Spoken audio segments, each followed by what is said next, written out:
Oke, kita lanjutkan pembahasan menghitung perubahan entalpi. Kalau kemarin kita menggunakan teknik kalorimeter, hari ini kita akan melanjutkan dengan teknik hukum Hess. Prinsip hukum Hess adalah menjumlah kalori tahap-tahap reaksi. Jadi ketika zat A menjadi zat B itu kan melalui beberapa tahap, gak langsung kan, gak mungkin langsung. Pasti melalui A menjadi A aksen dulu, menjadi A2 dulu, baru menjadi B. Nah, kita menghitung tahap-tahap ini sehingga kita bisa menghitung total perubahan entalpinya, perubahan energinya. Contoh gampangnya gini, misalkan pada gerak jalan Tanggul Jember, Tanggul ke Jember, kita bisa menghitung berapa energi yang kita keluarkan di sini. Misalkan saya kasih delta H1 dengan cara menghitung tahap-tahapnya. Kita dari Tanggul itu kan ke Bangsal dulu. Saya kasih kode delta H2 sekian, energinya sekian.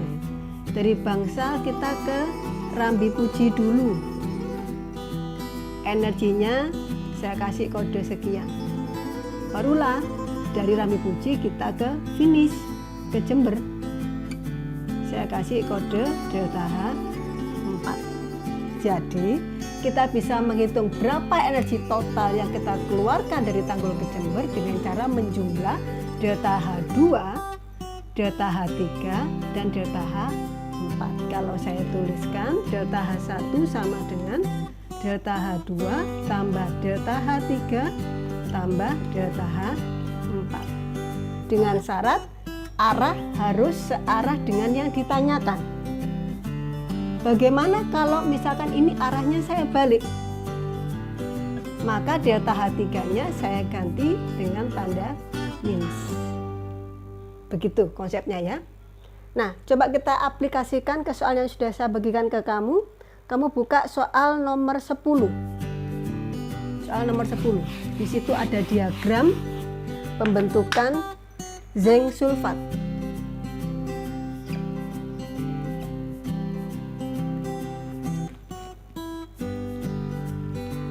Zinc sulfat dibentuk dari seng dan sulfur atau belerang menjadi zinc sulfat. Ini tidak langsung, tapi melalui beberapa tahap. Melalui beberapa tahap ini menjadi zinc sulfida dulu plus O2.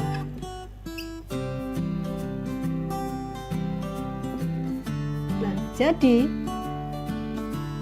seng plus sulfur itu melalui tahap zinc sulfida dulu, bereaksi dengan O2, barulah dia menjadi zinc sulfat.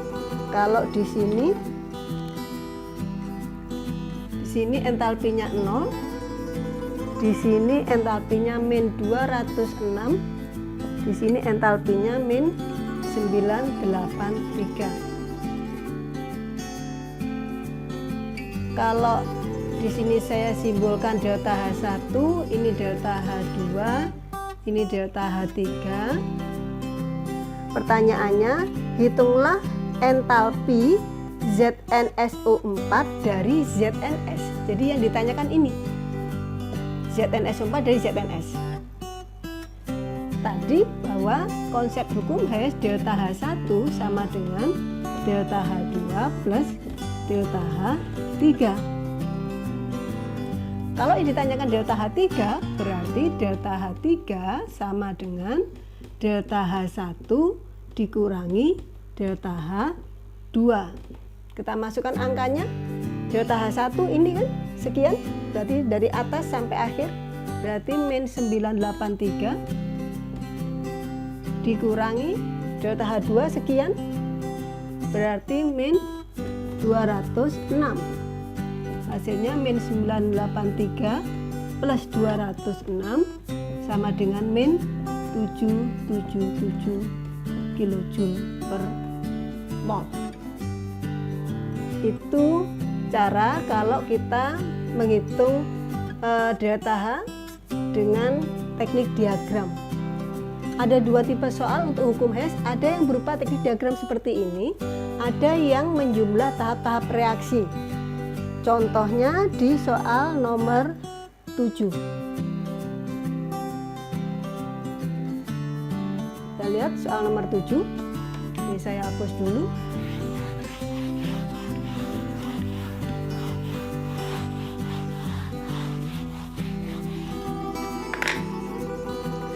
Di situ diketahui dua tahap reaksi. Tahap reaksi yang pertama adalah C plus O2 menjadi CO2. Delta H-nya min 394 kJ. Dan tahap yang kedua adalah 2CO plus O2 menjadi 2CO2. Delta H-nya min 569.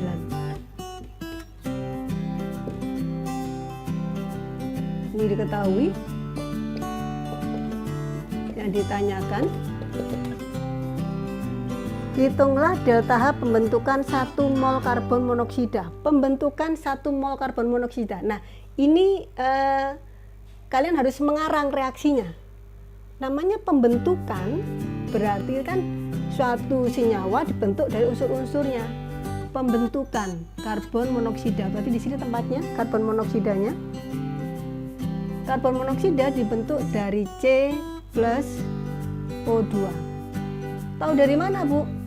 Ingat konsep entalpi pembentukan adalah pembentukan 1 mol senyawa dari mol unsur-unsur pembentuknya. Unsur ya.